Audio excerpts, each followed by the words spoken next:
Weird and Wonderful time. We're going to start with the weird Denver and Philly. Harden checks himself into the game hockey style, just right off the bench into the game. You're not allowed to do it. More on this game later. Moving on to the wonderful Bucks up on the Pacers.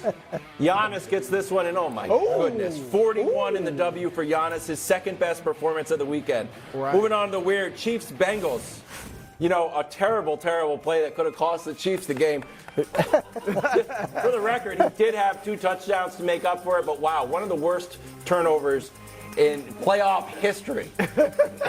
Nick said he wasn't talking weird and wonderful, trying to get it out of him. Chiefs won this one. They squeaked by.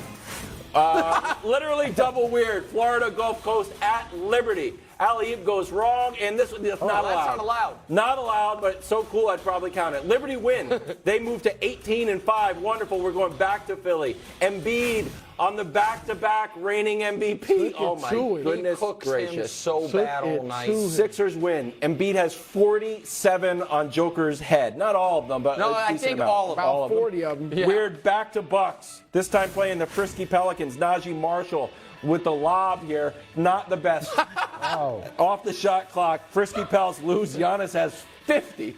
Shot clock has 0. And finally, the wonderful Heat Hornets. Oladipo through the legs to Bam. Whoop. Nice. Hornets actually won this game. Their 15th win of the year, and that's the weird and wonderful from the National Pastimes. Well Joe done. Burrow. Nice. I'm cruising, I told you. Joe Burrow's total, 270 That's yards. not good. 1 touchdown, 2 interceptions. One was really a punt. Sacked 5 times. It was not. It was. It was not. He didn't kick it like Tom Brady, but I counted it as great tackle here by Jamar Chase. Here's Even better Burrow after tackle the by game. T. Higgins, who made it. Shoot, sorry. I feel great about the direction that we're headed. That's the great thing about the NFL. It's not college where you only got 4 years. You got as many years as you want to, hopefully. So we'll come back, have a great off season, and get better as a team, get better individually, and come back next year ready to go. There you go. Stetson Bennett's like, you got 6 years. Burr deserve any blame for the Bengals' loss? Yeah, of course. Listen, I think he's third best quarterback in football. Mahomes on one leg, and then Joe Burrow. We've talked about that again. But he wasn't good at the end of that game, wasn't good at the end of the first half, and it cost his team. And you can, listen, I agree, 3rd and long, deep passes that turn into interceptions are like a punt. 3rd and 3s with a couple minutes left in a conference championship game that turn into an interception, those are not a punt. That's a disaster. They had 2nd and 3 and then 3rd and 3 with not a couple minutes left, pardon me, with 7 minutes left, and it's a chance to win the game. Then he did have the ball with 2 minutes left and couldn't drive his team down the field. And here's the deal. I had to listen, Coach, all week. Oh, that Joe Burrow's 1 game away from, hey, he's the best quarterback. Well, he would. Some were guys, saying that. Some people were saying that. A lot of people were saying that. In fact, I heard somebody say before the game he already is the best quarterback. Right. Now, the best player at quarterback is Patrick Mahomes, but Burrow's the best quarterback because Mahomes adds a lot of value with nickel corner occasionally. It didn't make a lot of sense to me. But here's the facts. The Bengals did, for the first time in their 7 playoff games under Burrow, score a fourth-quarter touchdown. It wasn't enough, though. Joe Burrow in 7 playoff games. Can we show it to you? It's not been good in the fourth quarters. His team has. He has not. His defense has held teams to 0 or 3 points repeatedly. But Joe Burrow, Joe Cool, Mr. Clutch, Tom Brady, whatever you want to call him, had an opportunity yesterday in Patrick Mahomes' house to go Patrick Mahomes. And instead, he threw a pick and then went 6 and out, and Mahomes won the game. So, yeah, bro, listen, I do believe he's the second best quarterback in football. Nobody's perfect.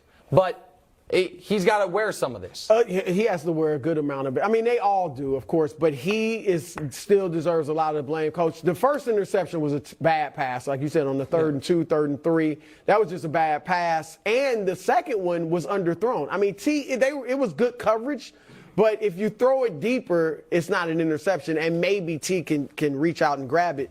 But his biggest issue, and you could say, I mean, maybe you take, like, he's not Mahomes, and yet he's certainly not Tom Brady. Because if one of those guys gets the ball, tie game, 2.5 minutes left, you think it's over. Like, they're going to milk the clock and at the very least get their team in the field goal. Especially after the 3rd and 16 conversion, which was a great play by him. With like 56 seconds left, You just converted 3rd and 16. If that's Mahomes or Tom Brady, it's over. And to me, that was his biggest flaw yesterday is he's not Mahomes or Tom Brady.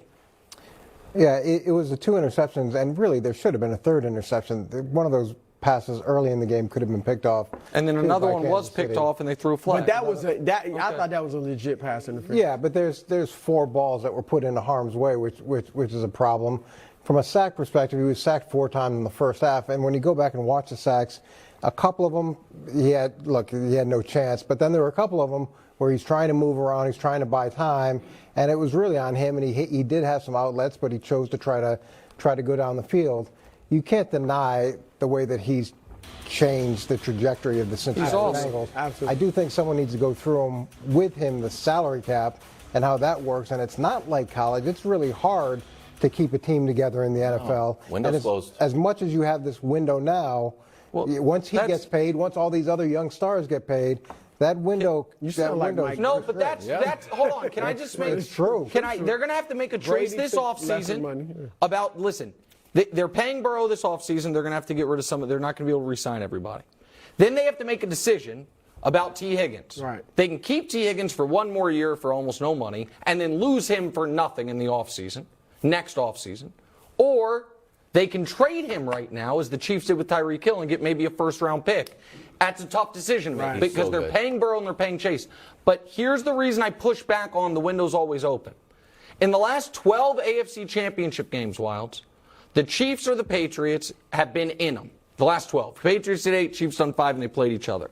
The other side, Baltimore twice, Denver twice, Indy once, Pittsburgh once, Jacksonville once, Tennessee once, Buffalo once, Cincinnati twice. If the Chiefs are the new Patriots, and they are, it is no guarantee that next year you get the fumble on Tyler Huntley. It is no. Buffalo thought they were going to be here every year. They're not. They haven't been back since they were there 2 years ago. Cincinnati's now been to 2 in a row and has walked away once they won and blew a fourth quarter lead in the Super Bowl, and this one they could have won in the fourth quarter and they didn't. That window is not always open. If you guys are new Patriots, I have bad news for you. Playing the Eagles in the Super Bowl. Are the Cowboys going backwards? Strong maybe.